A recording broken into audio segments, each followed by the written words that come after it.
Here at the Mass State Lottery, we're known for our monster wins. But there's no bigger win than the $1 billion we provide each year to support all 351 cities and towns in Massachusetts. In our game, we know that supporting local businesses and helping communities is how we all win. Because at the lottery, we're all playing for the home team. The Mass State Lottery. Welcome to the state of winning.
Today, the battle for first continues in the Wild Wild West Division. The Hyannis Harbor Hawks entered the day just 2.5 games behind the first-place Bourne Braves, and tonight marks the first of 3 meetings between the clubs this week. With rain in the forecast, the Hawks hope to soar above the storm and gain ground on a Bourne team that has led the division since opening day. The Braves, meanwhile, are looking to strengthen their hold in first place as they pursue a second straight West Division title. Braves, Harbor Hawks, next on Cape League TV. And with that, we welcome you inside of our broadcast booth alongside Max Schwartzberg and Charlie Adams. I'm Quincy Bell. Well, 2 things have happened because of the impending rain. The game has been pushed from 6 o'clock to 5 o'clock, and both teams are rocking new starters, Max. Trey Swigert for Hyannis and Connor Lehman for the Braves. Yeah, you figure they don't want to kind of run through some of the starters that they didn't want to use the day before, and especially when you go to Whitey tomorrow, that's going to be important to have a more polished starting rotation. Well, Hyannis has gotten the bats going as of late. They won a very close game last time against Chatham. J.C. Davis made a fantastic play to end that game, and we caught up with him pregame. Sam Green here with J.C. Davis, second baseman out of Rice University. You had the game-winning double play to secure the Hawks win. Take me through that play. What were you thinking when the ball was hit? Yeah, I just saw it was hit softly, and runner was kind of running into me, so just bang, bang, caught it, tagged him, threw it to first. And what's been your biggest focus on the field defensively and stepping up to the plate? Yeah, I think defensively just being in the right spot and talking to the guys, and then offensively just getting in there and trying to compete. And you've been on Cape for a little bit now. How has this experience been for you so far, and what's been your favorite moment of the season? Yeah, it's been awesome. Have a great host mom, great roommates. The guys have been awesome. I think just getting to play every day has been the best part of it. Well, thank you so much, and good luck tonight. Thank you. Back to you guys. Cheers. Thanks, Sam. Well, Charlie, the Harbor Hawk bats have been hot as of late. What do they need to do to keep up this stretch against a very good Bourne pitching staff? They need to continue to start early. Maybe now more than ever with the rain coming. It's about striking early. So if this game goes a full 5 innings to count, you have some runs on the board and can sort of steal one tonight. There's supposed to be some light rain at the start of the game, and then it's supposed to stop for a little bit, and then it's supposed to get really heavy near the end. So the hope is that the rain is playable to start. You play through the day, and then end the game before the heavy rain. First pitch coming up next here on Cape League TV.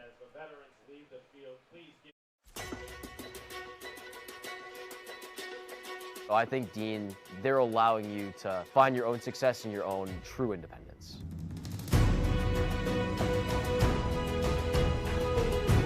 Dean is a whole group of all different kinds of people and communities. Since I've come to Dean, I've learned a lot of time management skills. Our community is especially tight-knit, and the majority of our students live on campus. And you are guaranteed 4 years of housing while you attend Dean.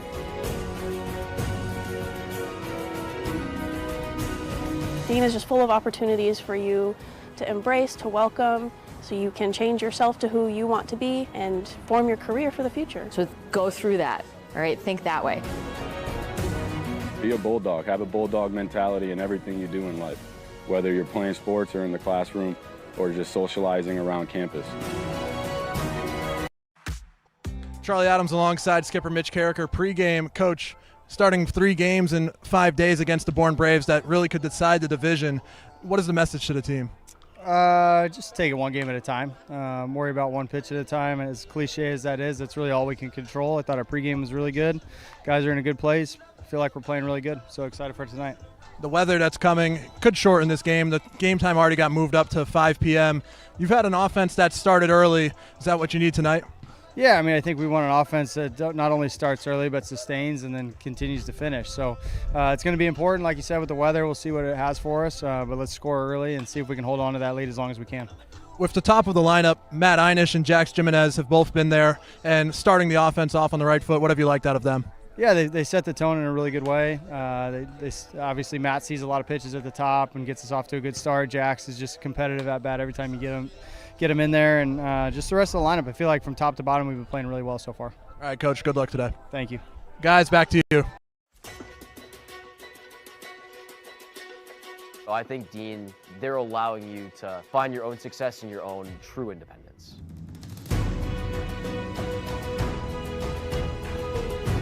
Dean is a whole group of all different kinds of people and communities. Since I've come to Dean, I've learned a lot of time management skills. Our community is especially tight-knit, and the majority of our students live on campus. And you are guaranteed 4 years of housing while you attend Dean.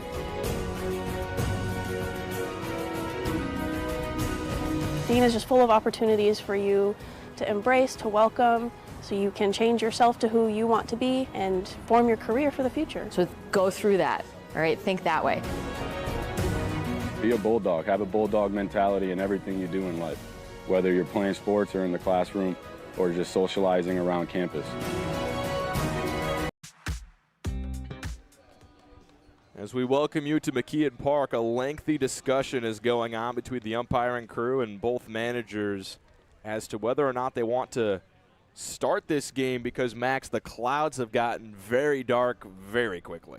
Yeah, there's a lot of overcast skies coming in, and I believe this game probably will start just based on how the conversations are going, but we'll have to wait and see. Of course, the game is considered full if it gets through 4.5 innings, but there'll be some light rain right around now, and then a bit of a break, and then some pretty heavy stuff later.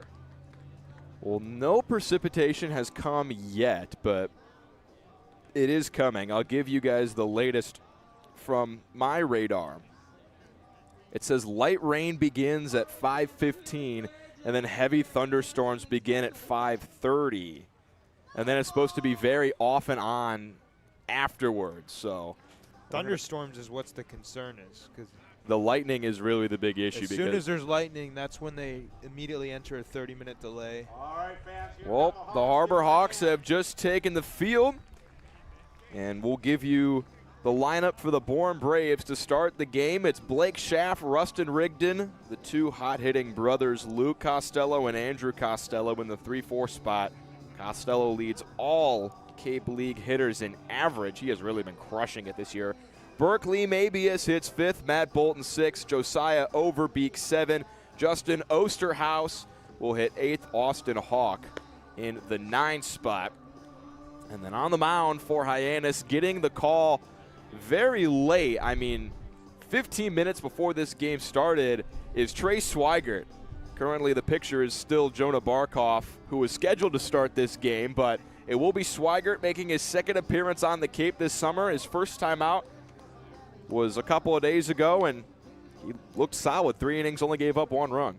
Yeah, and obviously a bit of a different routine for Swigert, who did not expect to start this game. And as you mentioned, kind of the decision coming late, both for Mitch Carricker and Scott Landers. And that might take a big impact. It might take these guys a couple innings to kind of get into their rhythm, especially when you just take into account that it's also the mental lock-in aspect. He really didn't have time to do that. There's a look at Swigert.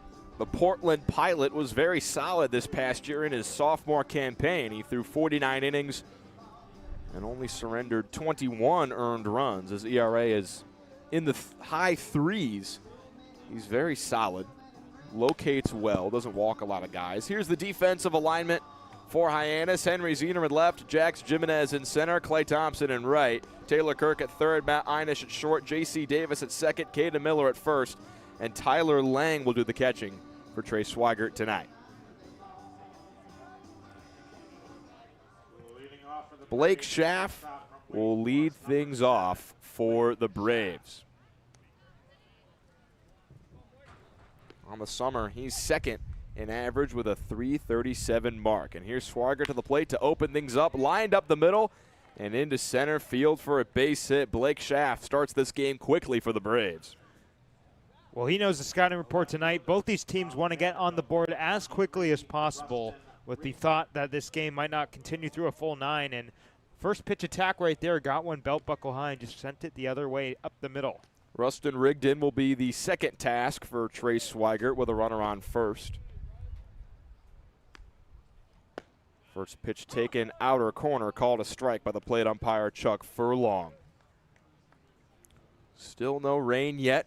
We're hoping it either stays away completely or is very light. Pick over to first. Schaff is back with a head first slide.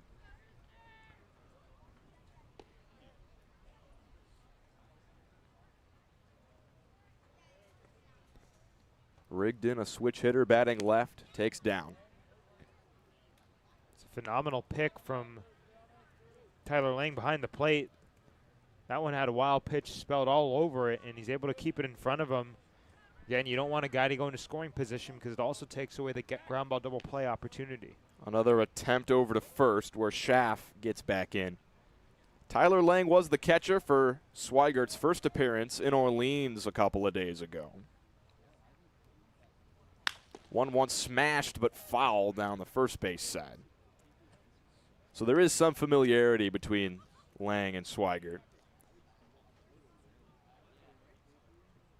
Tyler Lang is making his second appearance behind the plate this year for the Harbor Hawks. He was added to the roster on the 17th for that game against Orleans. Had an off day yesterday in Chatham where Brody Briggs started behind the plate for the first time.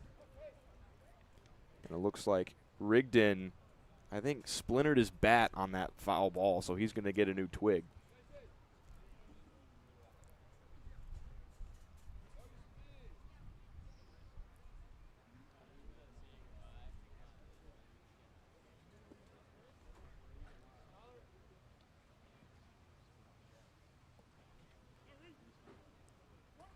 Now Rigdon back in. 1-2 as Swigert looks for a K. Chop foul. And I wonder, Max, if these teams are going to take an aggressive hitting approach to try to really get out in front before the rain comes. You figure that's definitely on their mind. Of course, that's not going to be an excuse to expand the strike zone, but if they see one early in an AB where they might have taken, they'll probably be hacking. Taken outside by Rigdon. He's run the count to 2-2. Swigert's first appearance against Orleans was 3 innings of relief, where he allowed 4 hits, only 1 run, struck out 4. 2-2 fouled straight back.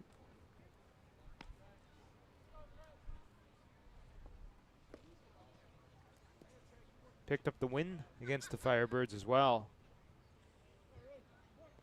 He's a two-way player, but we haven't seen him with the bat yet.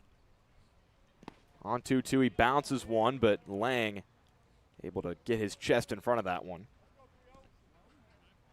Yeah, he had 225 plate appearances for Portland this past spring to go along with 49 innings on the mound. He throws right-handed, but he hits left-handed. Runner goes, throw down by Tyler Lang. Not in time. But Rigdon down on strikes, so Swigert does get the first out of his start. The only risk here was, does he stay on the bag? And he certainly did. And there's Bourne being aggressive on the base paths, trying to put itself in a chance, in a position to score. Here's Luke Costello to hit. 250 on the year. And I believe we're about to enter a lightning delay. Athletic trainer Jen Hollins out of the dugout talking to the umpiring crew. And everyone is making their way off the field after just 2 batters here. And it looks like we'll have to pause this game, Max. Yeah, it's a tough one as Mitch Carricker heads out. Surprised Scott Landers isn't coming, but I figure he understands what this is. So I guess the baseline rule is it'll be 30-minute delay. Because this game is literally just starting, if the Lightning continues to pick up, I wouldn't be surprised if after the 30 minutes they just shelf it and then decide to play it on a later date. Well, the weather's not going to get any better from now, so I think the best course of action here would probably be to just pack this one up and resume on an off day because, I mean, it looks really, really bad. Like, it looks bad coming up. Like, a lot of storms coming. There's lightning everywhere. I mean, there have been confirmed lightning touches in Falmouth. We're looking at a heat map, just in case, but I'm assuming the orange area, is that the lightning, or is that? There's little tiny lightning bolts on here. Okay, so there have been 2. I believe the universal rule for baseball is if lightning touches within 10 miles, you got to pause for 30 minutes, and there has to be 30 minutes of no lightning. Like, there could be no lightning for 29 minutes. Lightning strikes again, you have to start another 30 minutes. And currently there have been 2 reported touchdowns of lightning in Falmouth. And the system is coming to the east. And I'm willing to bet that we're about to get hammered with rain soon. Well, you know what was interesting is that Orleans and Wareham's game got postponed to be made up on July 30th well before first pitch. Chatham and Katuitt are in a lightning delay right now in the bottom of the 3rd. The current moment, Whitey and Brewster over at Stony Brook Field in Brewster in the bottom of the 3rd, not in a delay, but if you have any nickels, you'll probably want to bet that one's going to head to a delay as well. And Hyannis won't have an off day for a while. Their next scheduled off day is, I believe, the 30th of July, which is when Orleans and Wareham will be making up their game. And they're going to bring the tarps out as well. Yeah, this is not looking good. Yeah, they're going to try to play this game, it looks like, but I severely doubt that this game gets played. I mean, currently you had Blake Schaff lead off the game with a single. Rustin Rigdon struck out while Blake Schaff stole second base. I mean, it would be fine to just pick this game up on the 30th.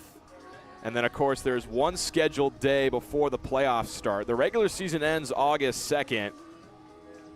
August 3rd, there are no games set to be played in case there needs to be a makeup date. And then the playoffs start the 4th. We've been talking about how close these 2 teams have been at the top of the West Division. Only 2.5 games separate Bourne and Hyannis. And these 2 are going to play 3 times this week. Well, at the current moment, it's 3 times in the next 5 days. But let's say this game gets moved to the 27th of July. That would make it 3 times in 5 days from that time standpoint, starting on the 23rd. So a lot of Bourne Braves, a lot of rivalry baseball. And, again, yeah, like you said, they're going to try to play this one. I mean, you figure you start, you're already here. You didn't postpone it hours before. But, I mean, just looking at the forecast, it seems pretty unlikely.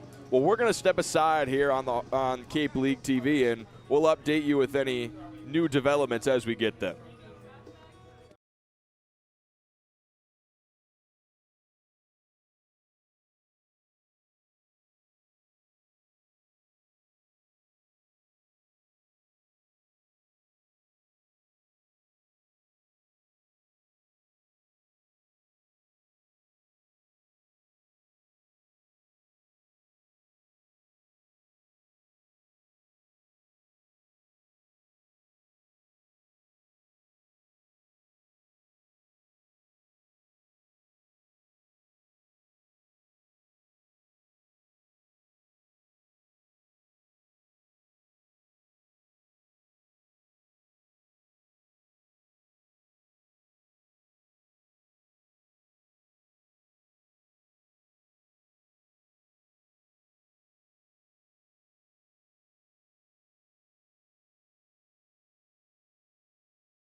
Welcome back to the Harbor Hawks Baseball Network. As we expected, the game is now canceled, and to be fair, it is a monsoon outside. Only 2 batters came to the plate for Bourne. One got a single, one struck out, and the guy that singled stole second base. This game will be made up on a later date, most likely on one of the off days upcoming for Hyannis. The next one's on the 27th of July, so hopefully that is when it happens. You doing okay, Max? Charlie Adams is literally holding the booth camera now. Like, he's literally standing there like this. It's a little hard to. Chaz, you want to show him that you're holding the camera? He's doing a good job. His hands are really steady. I tried to keep it together. I'm sorry. So when this game is made up, since it did start, since 2 batters did come to the plate, both teams will need to keep their same lineups and pitchers on the mound. So Trey Swigert is currently the pitcher of record for Hyannis. He would either have to pitch or they would have to relieve him, and then he wouldn't be able to pitch that game. So the game will be resumed at a later date, and no stats are going to be final until that later game is made up. Yeah, I mean, this one was kind of a cursed game almost from the start, but at the end of the day, it is a little bit of extra rest for the Harbor Hawks and the Bourne Braves because they did come and they got set up. They took batting practice, but you don't really use the bullpen. The bats barely got any of a chance, so this is an opportunity to go into Yarmouth Dennis tomorrow for the Harbor Hawks with a bit more fresh blood. Hyannis will still play Bourne 3 times this week. We just don't know when that's going to be. They're on the road at Bourne for 2 times coming up. We hope you enjoyed the parts of this broadcast that were aired. And for Max Schwartzberg, my name is Quincy Bell.